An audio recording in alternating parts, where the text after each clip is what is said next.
on the noise issue. It's my understanding that at this point, there is no momentum at this point on pushing the ordinance forward.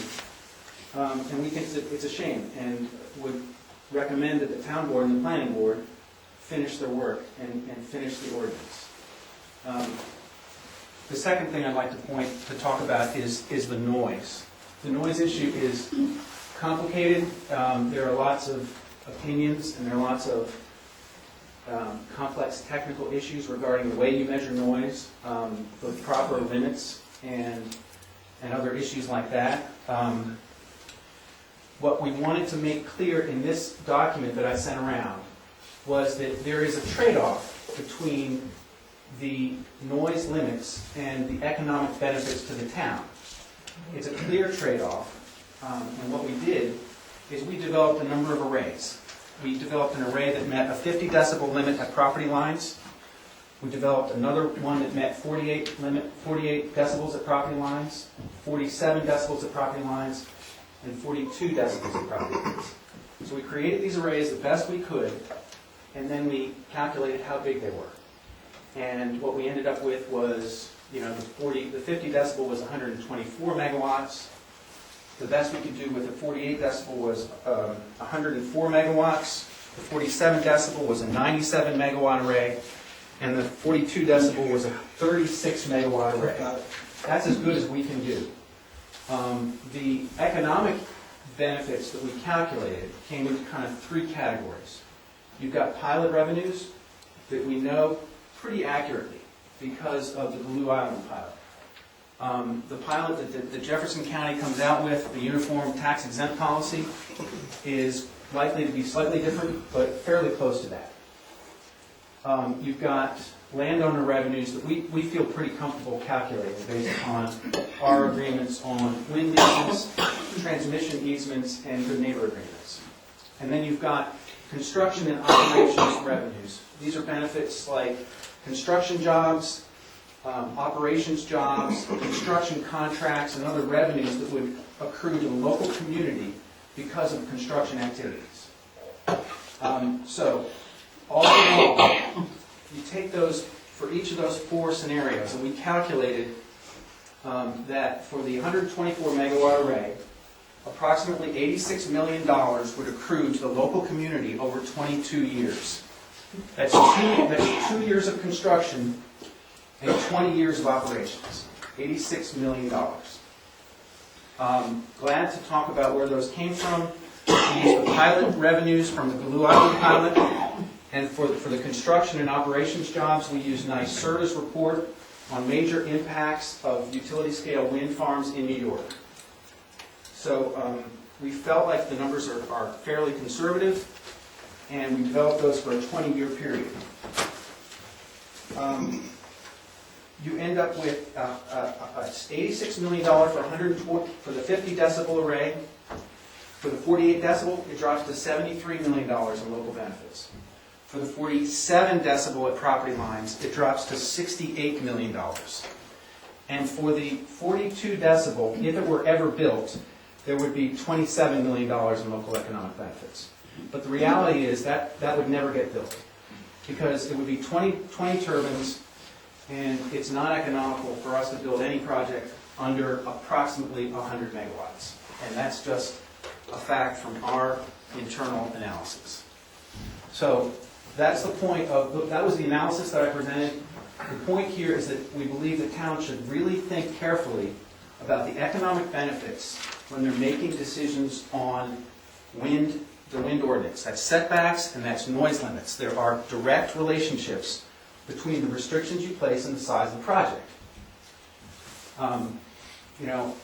We can give our recommendation, but the reality is the town, if it wants to support wind energy, needs to establish an ordinance that will allow for the development of wind. And there are just some practical limits that we cannot cross with current technology. So I can answer any questions that you have. Tom, you're running. Yeah. Have you presented this to the town board also? I did. You did. And I'll leave it tomorrow. Does the analysis make sense? Does it, you know, I'm glad, I brought some maps that show the different arrays, that show the 50 decibel and 42 decibel array, and the noise contours, the analysis that we actually did. I'm glad to discuss, you know, where these numbers came from, the sources. I've got the actual report from NYSERDA. You know, it's fairly straightforward analysis. We try to be conservative. For example, in the Blue Island pilot, it includes a second tier. If power prices go above a certain amount, then the pilot goes up. We didn't include that at all. And for the economic benefits, we included just the direct benefits. For example, a lot of economic studies will use a multiplier for a ripple effect. You know, you spend $1 here and that dollar ripples through the economy. We didn't use any of that. This is just direct local benefits. Your original array in 2008, how many turbines were we talking about at that point? At that time, it was 142.5 megawatts is what we were looking at. How many turbines is that? 93, I think. And now we're talking about? For the GE, for the comparable size machines, we're talking about approximately 72. Is that for the 50 dB array?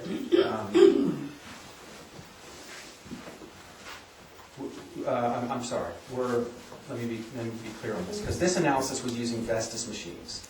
So this, I believe it was 65 Vestas V90, which are larger machines, but they total 124 megawatts. So we're looking at two machines. We actually did this analysis using the Vestas machines, not the GE, but we're considering both. Does that make sense? I'm sorry. Do people understand that when a larger machine, they have to be spaced further apart, but you get more power out of them. So you can use fewer machines in your project and get the same amount of power. But they do tend to be slightly louder because the blades are longer. So how many turbines, Jim, were in the 50, the 48, and 47 arrays? You said there were 20 for the 42, and that would not be practical. Right. They're 1.8 megawatt turbines, so I don't have the exact number. I believe, I mean, I can do the math, but it's You're saying around 65 for the 50 dB. right. Did you consider in your economic analysis the fact that wind committees were considering easements? In other words, the easements, in other words, they had restricted laws on noise, but it allowed you, the developer, an opportunity to go out and negotiate with landowners for getting them as close as, say, 50 dB to get them as close as Exactly. We are assuming a certain number of those easements. We're assuming we're not going to get more than 50% of those. And there are certain people that we know we're not going to get an easement from. Yeah. So, but yeah, we did assume a certain number of those. About half of them we figure will go one way or the other. So that's already incorporated into the analysis? Yes, that's already incorporated in into the fact. analysis. So if we had to build it today, we couldn't build those sizes because we don't have those easements in place. So some, you know, like I said, it's about assuming about half of them go.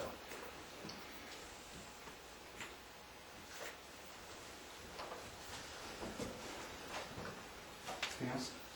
Jim, I had one question if I could. Yes, sir. In understanding that you want to put these much closer to people's homes, are you going to do anything with a guarantee of property values and things of that nature? Okay, the challenge with property values is that they go up and down. Like, for example, the last couple of years, property values have gone down across the country. And it's hard for us to guarantee a property value will go up or down just because of other things.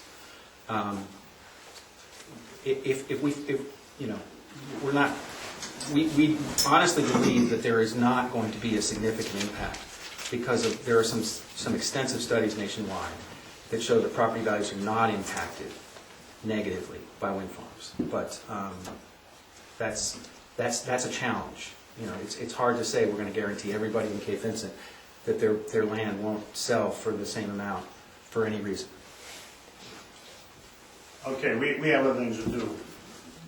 Right, do you have anything else? No, I'm all set. All right. Great, thanks. At the end of the meeting, I have a copy if you want a copy.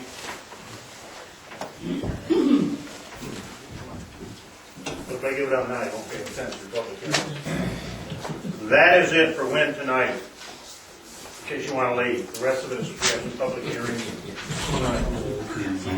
Okay. We're going to start our 7:05